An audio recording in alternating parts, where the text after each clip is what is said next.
الكتاب ده من احب الكتب الى قلبي. لما الناس بتقولي نقرا كتاب ايه بقول لهم اقروا كتاب العادات السبعه للاشخاص الاكثر فاعليه.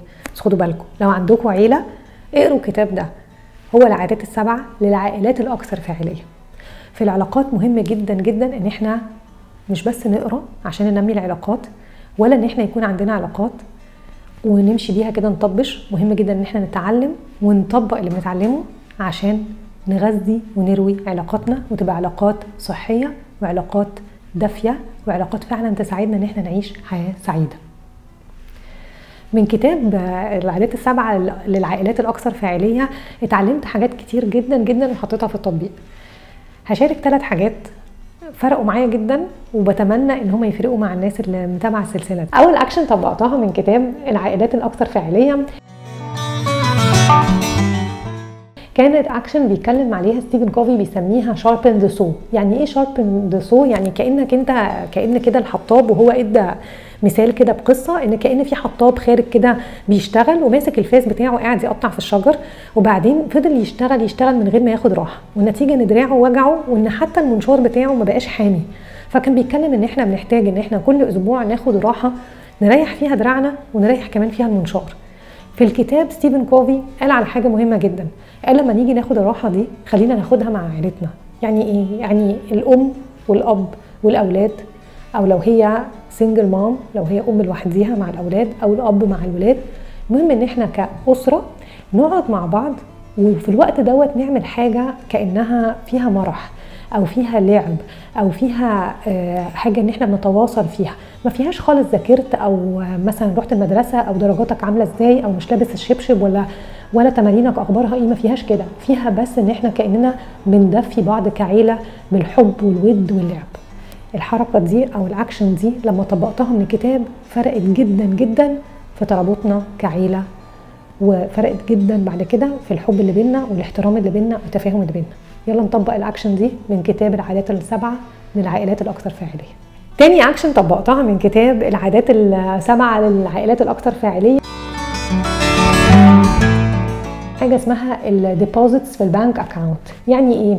يعني كان ستيفن كوفي بيدي كده مثال، مؤلف الكتاب كان بيدي مثال ان تخيلوا لو كل انسان او كل علاقه عندنا هي لها كانها رصيد زي رصيد البنك كده، وابتدى يتكلم ان احنا قد ايه مهم جدا ان احنا نعمل زي كده من واحد بيودع كده في العلاقه دي، فبيبتدي يعمل ايداع، فالعلاقه دي تفضل كانها ثريه، ما يبقاش معتمد ان العلاقه موجوده وخلاص، لا يبتدي يحط ديبوزيتس. يعني ايه؟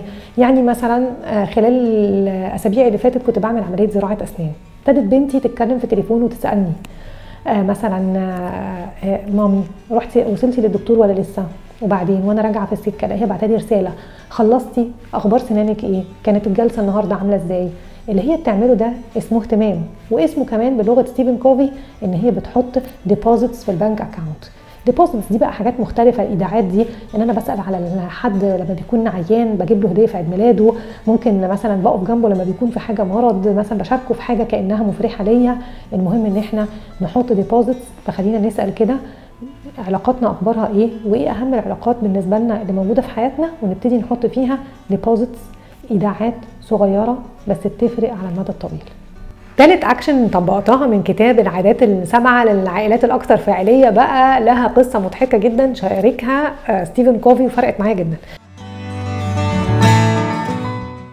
القصه كانت بتقول ان واحد كان يعني غضبان جدا جدا من مراته، وراح للقس كده وقال له ان هو عايز يطلق مراته. فالقس قال له ايوه هتطلقها ليه يعني؟ فقال له مراتي بطلت تحبني.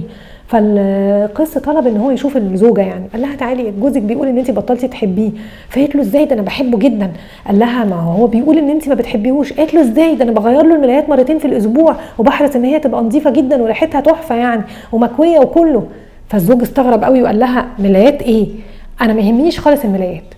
طبعا القصه كانت مضحكه لان الست يعني كانت متخيله ان هي هتحب جوزها وهتحط له ديبوزيتس او هتحط له كده ايداعات في العلاقه بتاعتهم بان هي تهتم بالملايات، لانها مهمه هي بالنسبه لها ان هي تنام على ملايات نظيفه وريحتها حلوه ومكويه. من القصه دي ستيفن كوفي قال ان مهم جدا ان الانسان يتاكد وهو بيعمل حاجه ان هي مهمه عند الطرف الاخر. فمهم جدا ان انا لما اجي اهتم بجوزي او اهتم بحد من ولادي او اهتم حتى بحد من صحابي اسالهم في كل علاقه هل هي دي حاجه تهمك؟ من فتره واحده صديقه عزيزه عليا جدا باباها كان تعبان وتوفى، وكان فارق معاها جدا ان انا اروح العزاء، فروحت. قبليها بفتره واحده صديقه عزيزه عليا جدا خالها كان تعبان وتوفى، بس هي ما كانش فارق معاها العزاء، وبعتت لي قالت لي ايمان مش مهم بالنسبه لي خالص ان انت تيجي، ما تجيش. فخلينا دايما لما نيجي نتصرف في العلاقات نتاكد ان احنا هنسدد وان احنا نعمل الحاجه اللي فعلا هتفرق مع الطرف الاخر.